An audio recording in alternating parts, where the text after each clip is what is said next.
Shall we go? Yes. All right. Hey, everybody. Hi. Hello. Hi. Hey, Hey, everybody. hey, Hey. How's hey. everybody Good. feeling? Good. Very How's good. everybody feeling? Great. Pretty good. Here, Okay. how's everybody feeling? Wake up. Come on. I'm Giovanni Feeling great. Maccarrone, keynote speaker and high performance coach, consultant, strategist.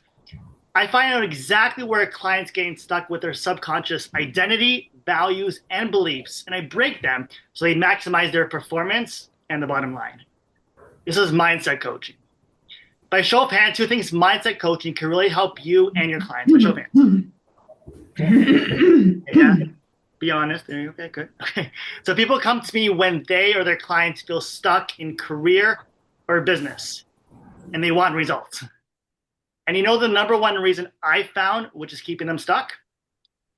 So I'll tell you, but first, this is going to be fun and interactive. And if you decide to play full out starting right now, you're going to get something from this keynote. Okay? So when I say go, we're all going to go boo and go oh, on the desk or whatever. Just use your body, use your voice. Okay? Ready? Ready? Ready? Okay. Ready. And go, La, la, la, la, la, la, la, la, la, la, la, go! la. Good. Okay. The number one reason I found from a mindset point of view that's keeping people stuck is that they're not aligned with who they are. They're valuing values that do not align with their top two values. And they're having subconscious beliefs that don't support them and that aren't true. Right? I started my consulting business over a decade ago, and client after client, I noticed that they were getting results in areas that aren't even my specialty, like career and business. Like I had a client that came to me she went from making $55,000 a year to $85,000 a year. Another client came in as a sales agent, coming in like she made good money, and now she makes over $100,000 more per year. Plus, she has her own business. Plus, she's hiring her friends and family. So I took a step back and I thought, what am I doing with their mindset that's helping them get these results? Want to know what it is? Want to know what it is? Yes. Yeah. Yes. Okay. There Yeah. we go. Use your voice. There we go. What is it? Perfect. What is it? Okay. Who said that, Jennifer? Yes. Okay, there you go. But first, Jen and everybody, I understand some of you had some challenges even starting the fractional space. Who's just starting by show of hands? Okay, just starting. Okay, that's about 50%. Who's like maybe a year or two in? Show of hands. Okay, so we're either about over 50 is about just starting or about a year or two in. Okay, perfect. So one challenge I've been told from Shirley is that moving from I'm thinking about going fractional to actually telling people you're available, to actually doing it, to telling people that you're doing fractional work, consulting work, or advisory work. That's a challenge. That's one challenge she told me about. You have all the experience, but for some reason you're hesitating to reconnect with past colleagues and clients and contacts and putting yourself out there the way you should. Another challenge I hear is that some of you are about is about identity. You still see yourself through the lens of your former corporate role or title or company or industry, right? And when we were in the breakout room, someone mentioned, I went from corporate and I did that for so many years and so forth. So some of you are still seeing yourself through that lens, that identity. And that could look like imposter syndrome. So that could show up as like, who am I to even offer this? Or what if people don't understand what I do now? Or what if I choose the wrong niche or the message? Or what if I call someone and they think I'm desperate? And the third challenge that some people are having is that you feel like you have to have everything perfect before you even talk to people. Okay. Did I miss anything? If I missed something, just let me know. It's all good, guy. Did that resonate with you? The challenges? Some of you? Yeah? Okay, perfect. What we're doing today doesn't guarantee that you're going to get, 4 new clients today or successfully learn all there is to know about AI today. What we're doing today is going in alignment with who you really are, what you really value, and subconscious beliefs that actually support you and are true. This increases your chances of getting results starting right now, plus going forward. Sound good? Sound good? Yes. Yeah. Awesome. Yeah, okay. So first, we're going to start with the 6 human needs. I'm going to share my screen.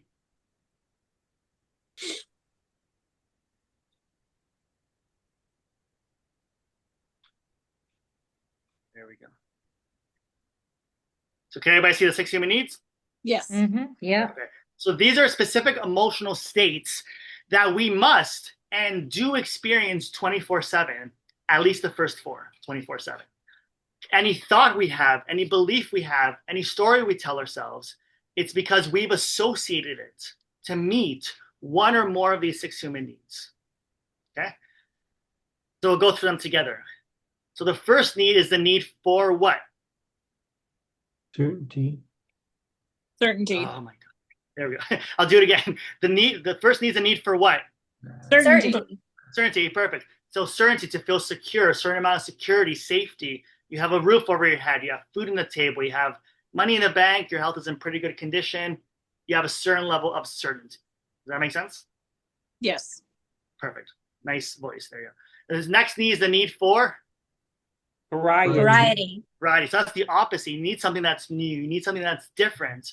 It could be that new restaurant, that new book. It could even be having a conversation or that awesome keynote you're listening to, whatever that's new. And in fractional work, what that looks like is different companies and different projects and different things are always going on, even unexpected things, that's a big reason a lot of people get into fractional work. The next need is the need for what? Significance. Significance. To feel special, needed, wanted. You have meaning. And what you do has meaning. In fractional work, that looks like, you're really making a difference for your clients, really making a difference for the community. I know, Pat, community is really, really, really big for you. You're making a difference for community, right? That's what you feel like doing something significant. Yes. The next need is the need for Love and connection. love and connection. Nice. So feel loving, connected within yourself and as a whole. That could be with your community. That could be connected to the mission. That could be connected to the companies, but not just the companies in terms of the money, but in terms of what they represent. And you do it because you love it.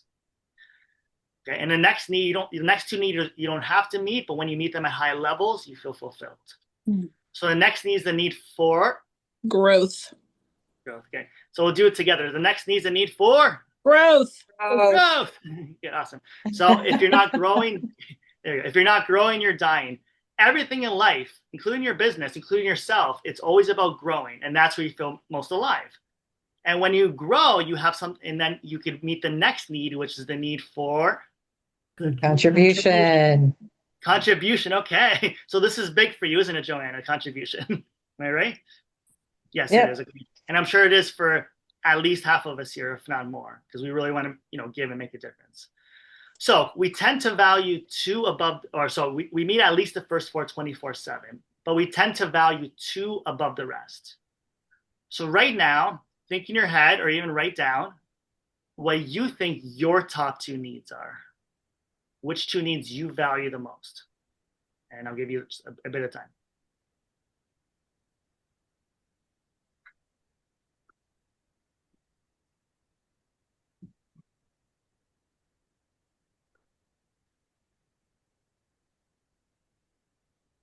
Okay. So I'm gonna pick a few. I'm gonna pick a few people. Just go through this really fast. We'll go through a few people and tell me what your top 2 needs are. Who wants to start? Just start. Jen, do you want to start? I can see at the top of my screen. Yes. I had picked growth and certainty. Okay. Growth and certainty. And you went growth and certainty. Okay. Okay. Next. Thank you. Pat, what's yours? Mine is love and connection and contribution. Okay. Okay. Awesome. Steve, we'll pull you in. Variety and growth. Variety and growth. Okay. Okay, very nice. Ovi. I have love, connection, and variety. Right, okay, perfect. And Joanna? That would be significance and contribution. Significance and contribution. Okay, perfect. So I'm just going to take 5 right now. So I'm going to get out of this screen. Perfect. Now we're in the thing. So keep those in mind, and then we're going to go around afterwards, but keep your top 2 in mind. Okay. Firstly, any questions about any of the needs in terms of what they mean, how they relate? Any questions? Yeah. Good. Okay, perfect.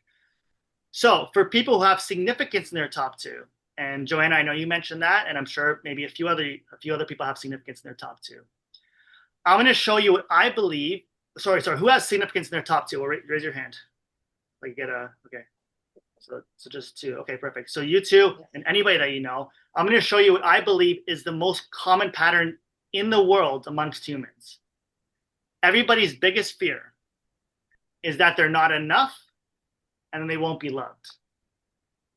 So most people run the pattern of trying to be significant, special, needed, wanted to try to get some form of loving connection.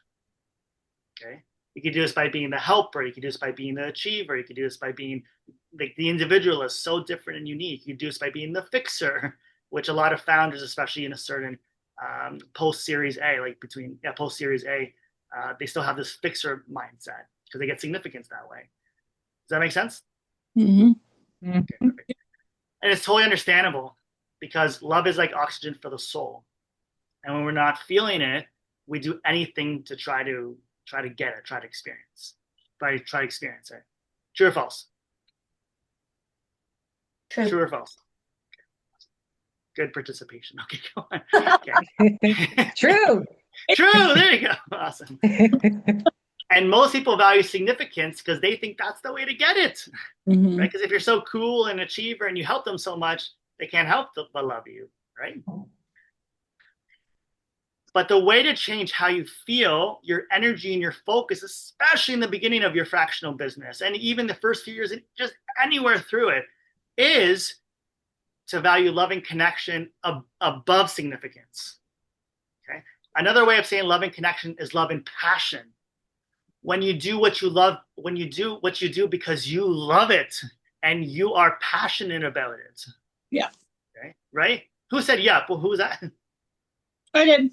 Jen. Okay. So how does this connect with the challenge your experience of moving from the former corporate role, title, or company to fractional work? The answer is some of you felt significant there. You were the director or manager or head of some department in some prestige company in the highly sought after corporate world. You dressed nice, you got pretty good pay, and you felt like you were like worth it, you know? Now, as you start your own business, there's so much potential to quote unquote fail, especially at the beginning or especially the first few years. Because in any business, you got to put yourself out there. By show of hands, who has a website and a LinkedIn profile with their picture on it, information about them? Show of hands. Okay, that's got to be everybody. Okay, there you go. Perfect. Okay. I mean, I have a LinkedIn profile, but I don't have a website, at least not for my fractional work. I'm building a website for something else, which is a side business that I'm wanting to throw out there as a lifestyle brand. Perfect. We have an entrepreneur right here. Okay, very good, Jen. Awesome. And Sure. That's good. Perfect. So everybody has LinkedIn and or a website. Perfect. You also have to contact past bosses, colleagues, mentors. You go to networking events, go to conferences, you set up phone calls, video calls. And all this means that you might feel like you fail at certain parts of this. For example, who's ever gone to a networking event and you went up to someone and they just blew you off? By show of hands. Oh, okay. That's so mean. I know. They don't know what they're missing. That's right, they're lost. There you go. Or you set up a video call and they don't like what you're offering. Or you send a LinkedIn message, you know they saw it, but they just ghost you. Or they tell you that they're not interested. Right. Who's experienced one or more of these things? Raise your hand. Sure. Yeah, we all have. Okay, I know I have as well. When this happens to people who value significance more than loving connection, they see themselves as a failure. They take it personally and it weighs on them. And for some people, that pushes them more. I'm going to show them, and that does work as fuel. but that feels very expensive and low quality. It takes a hit to your energy and how you feel long term, like your self-esteem. Mm-hmm. And at this stage of your life, I think you're done with that shit. You don't want to feel that way. True or false? True. Yeah. True. Awesome. Nice. Good energy. I have, no, I will say this. I have found though that in fact, I reached out to somebody the other day who I hadn't talked to in several years. She was somebody that I worked with in my former consulting life at PwC, and still trying to figure out if I want to do fractional, do I want to do FTE work, like what do I want to do? So I sent her an email because there were a couple of positions open at the consulting firm that she works at, and this was like 6 weeks, 2 months ago. I just heard from her last week. And I found it quite interesting that I just heard from her because she is active on LinkedIn. And I honestly, after, yeah, she blew me off, but I'm getting to the point now where I don't care anymore. Okay. Because if they don't want to talk to me, that's okay. I'll go talk to somebody else. There are plenty of other fish in the sea, as they say. And it can still hurt depending on the person, but it's hurting less, which I think is good. Good. And I would love to hear everybody's stories. I just have to move on. I have a certain time. But thank you for sharing that, Jen. So when people who value love and passion, and they do it because they generally care, they genuinely want to make a difference, that shit doesn't stop them. They move forward because they're not taking it personally. They want to keep moving forward. They want to catch more people. I'm not here for people to like me per se. I like that, but that's not my main thing. I'm here to make a difference. So if that person doesn't reply to me, or 6 months later, I'm going to contact other people because I'm here to make a difference. Right.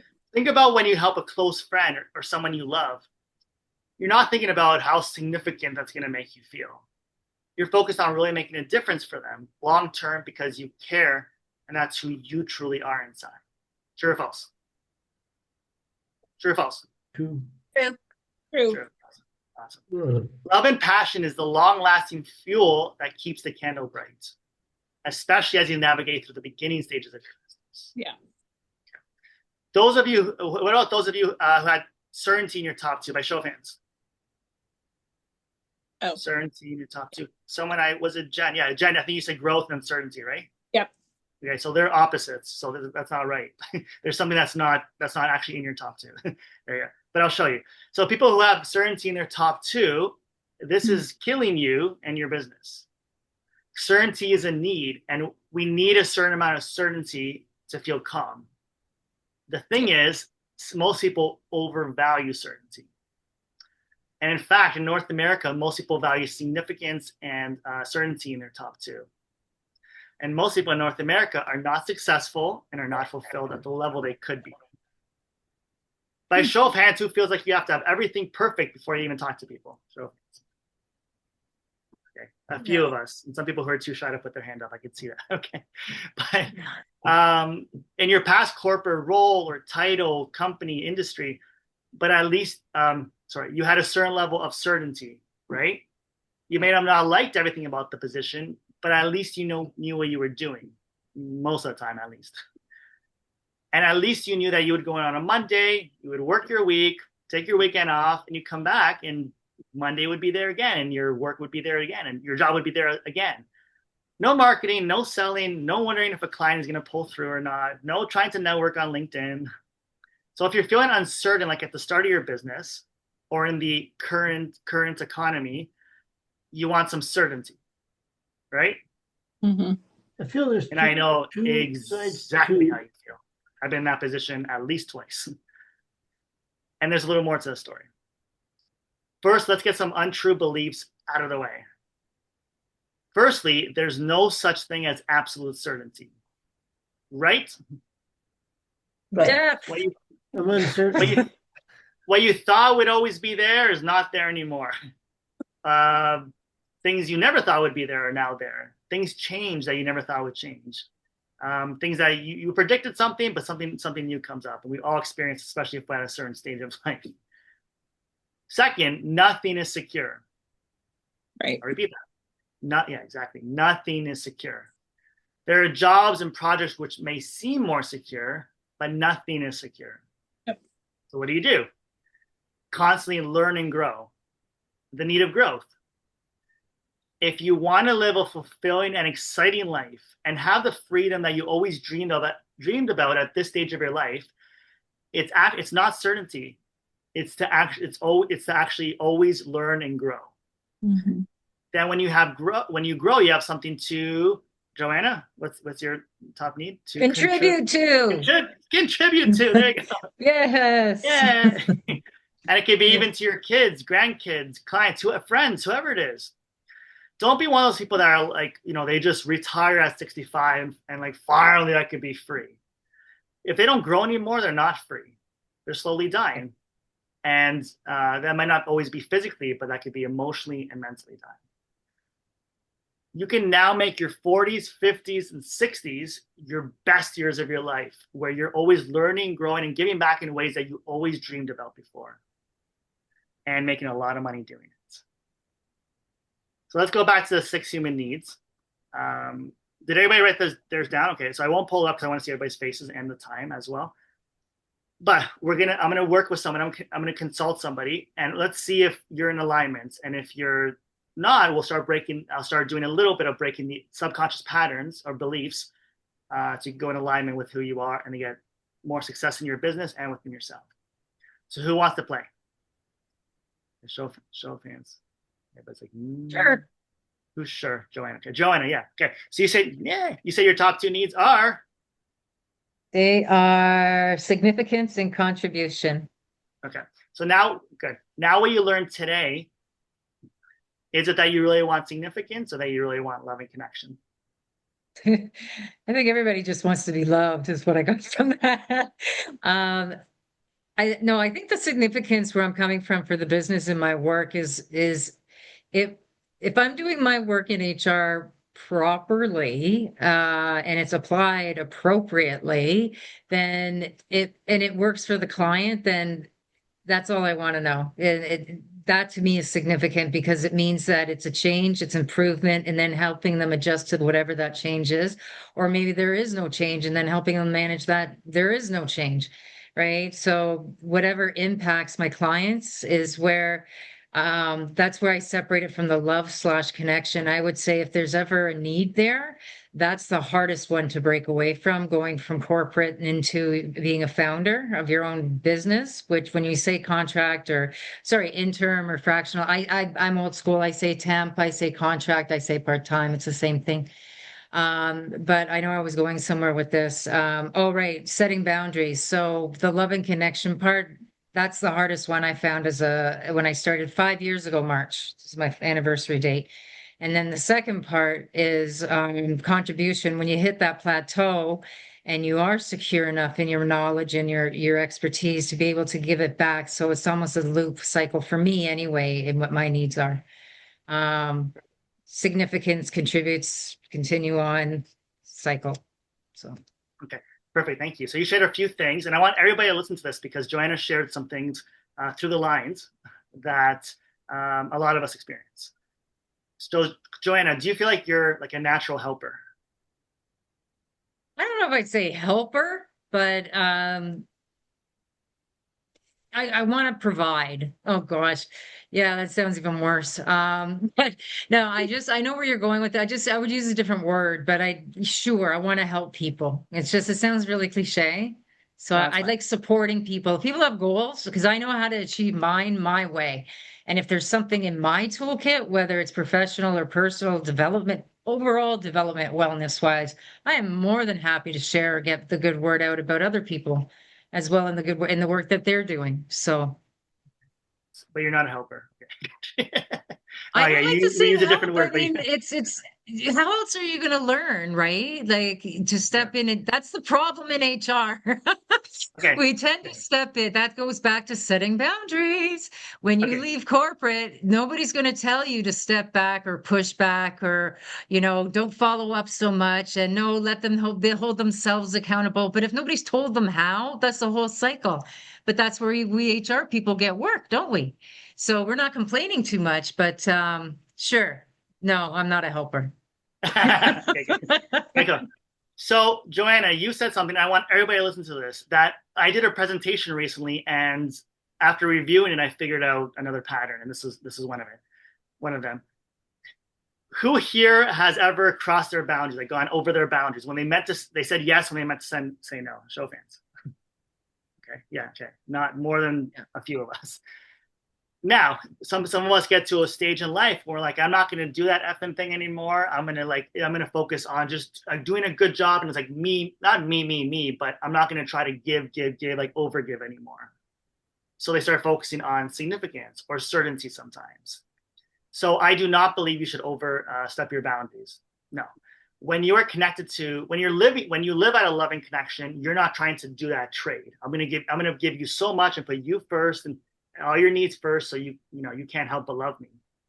You're doing it from a place of your glass full, and you love what you do. Like I remember a client said to me, I love talking, like, tell me more, tell me this. I want to do this. And they go, isn't that tiring for you? Aren't you giving too much? I go, no, because I'm doing it from my glass full. Like I actually love doing this. It's like that. So when you do that, that's the boundary in itself, because when you're outside of it, you'll notice it and you'll go back to yourself in your glass full. When you come from a place of loving connection, that's when you're really able to help from a secure place, as opposed to valuing significance or certainty, which closes you up, blocks you, and it's hard to get anywhere in business and in your life.